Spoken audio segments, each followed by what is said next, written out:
tuossakin hommissa tuttuja. Ei välttämättä aina niin hyvästä.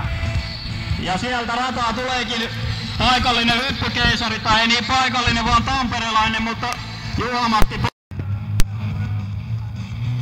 Se on sitten aikuisten hommaa se. Aivan. Sieltä Särkilainen Juha, tunnettu myös hyppyhommissa, vähän hakee siellä. Juha on näköjään.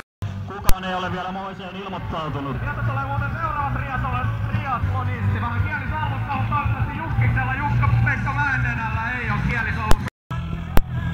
Hortaapää Henri, Airtime, Tampere. Ilmeisesti on myös herran seura tai kotikaupunki. Juhana on vanha maajoukkueen kuski. Todennäköisesti Juhana ajaa ihan niinku miestä. Hei! Toi on Otseta-kuu! Oskari Passila!